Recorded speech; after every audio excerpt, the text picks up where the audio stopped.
Pernah gak sih teman-teman tuh mikir kayak gini? Kalau kita udah rajin ibadah seperti sholat 5 waktu, zikir pagi dan petang, puasa Senin dan Kamis, apa itu udah cukup?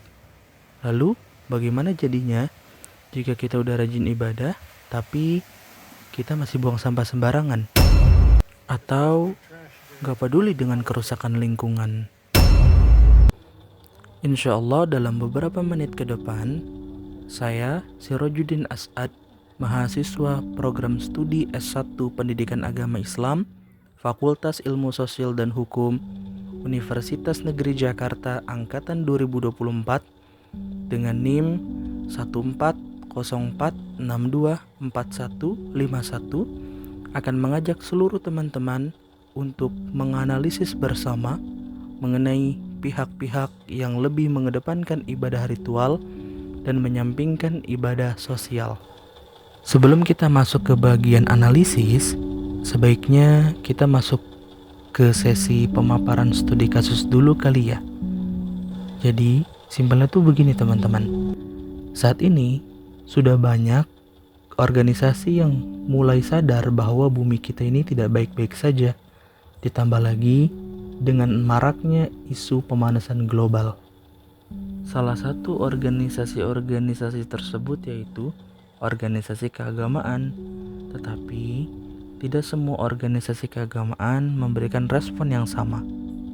Berdasarkan apa yang saya amati, ada organisasi keagamaan yang lebih mengedepankan ibadah ritual. Mereka beranggapan bahwa yang penting selamat di akhirat. Untuk urusan dunia, itu mah urusan nanti.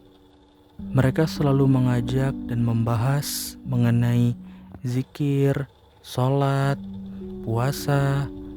Tetapi untuk masalah isu-isu lingkungan, mereka tidak mau menyentuhnya. Di sisi lain, ada juga organisasi-organisasi keagamaan yang memang aktif dalam mengkampanyekan mengenai isu-isu lingkungan. Mereka aktif dalam membuat program seperti menanam pohon, edukasi sampah, edukasi energi terbarukan, dan mereka beranggapan bahwa menjaga lingkungan merupakan amanat dari Allah Subhanahu wa Ta'ala atau Tuhan yang Maha Esa. Baik teman-teman, setelah kita memaparkan studi kasus, saat ini kita sudah berada di sesi analisis. Pada sesi kali ini akan ada 3 sub pembahasan. Pertama, pembahasan dari ranah ontologi. Kedua, dari ranah epistemologi. Dan ketiga, dari ranah aksiologi. Yang pertama, saya akan mulai dari ranah ontologi terlebih dahulu. Apa itu ontologi? Ontologi merupakan salah satu cabang dalam kajian filsafat. Kata ontologi sendiri berasal dari 2 kata berbahasa Yunani. Kata pertama yaitu ontos, yang berarti ada atau keberadaan, dan kata kedua logos, yang bisa diartikan sebagai ilmu.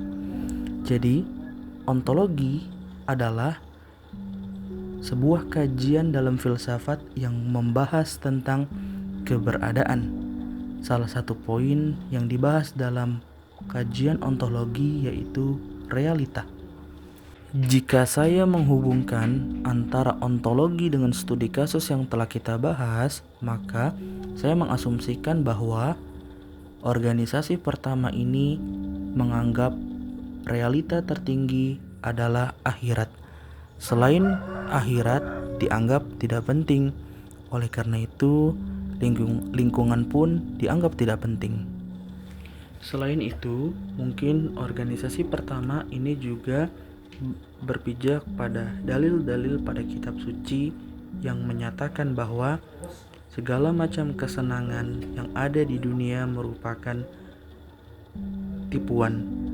Sehingga dari sinilah mereka mempunyai anggapan bahwa segala macam urusan dunia hanya dapat melalaikan mereka dari tujuan mereka, yaitu akhirat. Sedangkan organisasi kedua ini justru melihat dari sisi yang lain. Nampak bahwa organisasi kedua ini melihat bumi bukan hanya sebagai tempat ujian, tetapi sebagai amanat dari Allah Subhanahu wa Ta'ala, Tuhan pencipta alam semesta. Jadi, bagi organisasi kedua, bumi bukan hanya sekedar tempat mati, tetapi ia merupakan sistem moral yang perlu dijaga.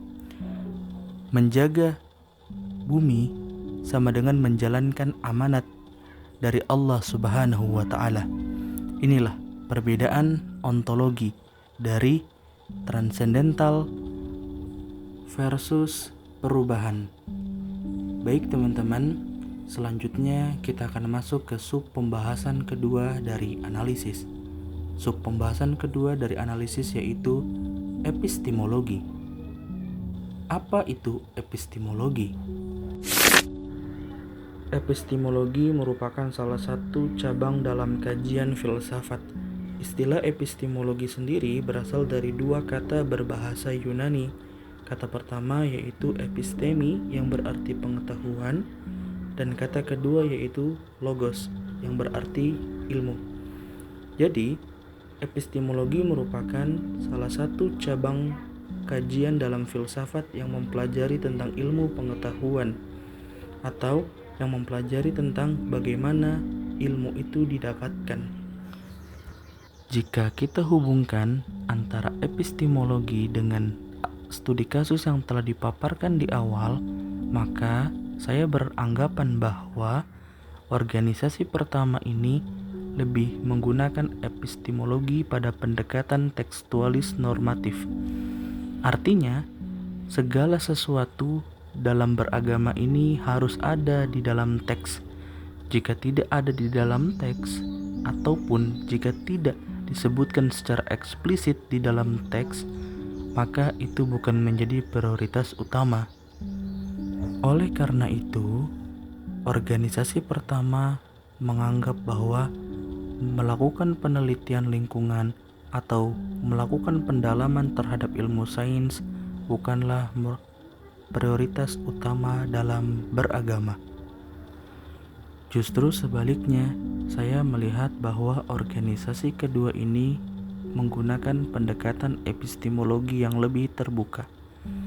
Organisasi kedua ini tetap membaca teks, tapi ia juga membaca konteks, sehingga mereka tidak terjebak pada pemikiran-pemikiran yang sempit.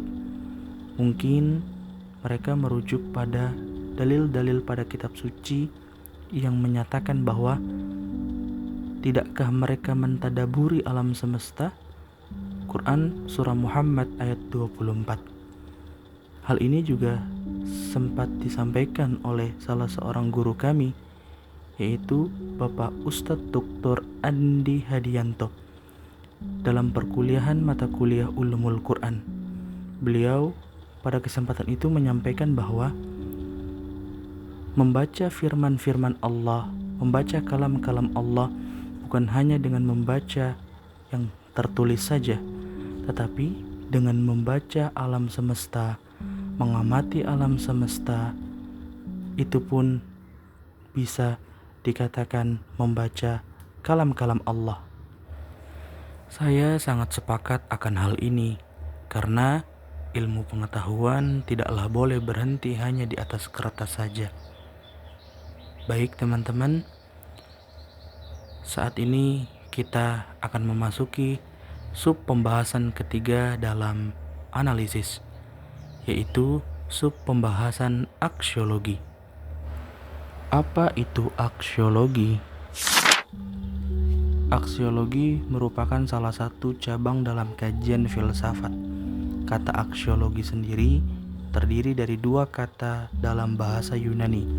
Kata pertama aksios yang berarti nilai, dan kata kedua yaitu logos yang berarti ilmu. Jadi, aksiologi adalah salah satu cabang dalam kajian filsafat yang membahas tentang nilai. Jika kita menghubungkan antara aksiologi dengan studi kasus, maka kita akan membahas apa yang menjadi nilai yang dianggap baik dan negatif oleh kedua organisasi tersebut. Di sini saya mengasumsikan bahwa organisasi pertama lebih mengutamakan nilai dari ibadah. Mereka tidak mau mempedulikan yang lain, termasuk lingkungan. Mereka hanya fokus dengan pahala dan keselamatan mereka di akhirat. Selain itu, justru mereka anggap tidak lain halnya dengan organisasi kedua. Di sini saya melihat bahwa organisasi kedua menganggap nilai yang paling tertinggi adalah kebermanfaatan dan keberlanjutan. Sehingga mereka menganggap menjaga lingkungan, melestarikan lingkungan merupakan bagian dari amal ma'ruf. Sehingga ilmu pengetahuan dan lingkungan mereka jadikan sebagai jalan kebajikan. Dari aksiologi ini kita bisa melihat ternyata ada pihak yang menganggap bahwa dengan beribadah ritual saja sudah cukup. Tetapi ada pihak lain yang menganggap bahwa dalam beragama dan beribadah ritual saja tidak cukup, tetapi harus dibarengi dengan aksi nyata yang membawa dampak untuk bersama. Baik teman-teman, alhamdulillah berakhir sudah pembahasan kita pada kesempatan kali ini. Semoga apa yang telah saya sampaikan bisa menjadi perenungan dan pelajaran untuk kita semua. Saya Sirojudin As'ad mengucapkan terima kasih banyak atas segala perhatian. Sampai jumpa di video-video berikutnya. Assalamualaikum warahmatullahi wabarakatuh.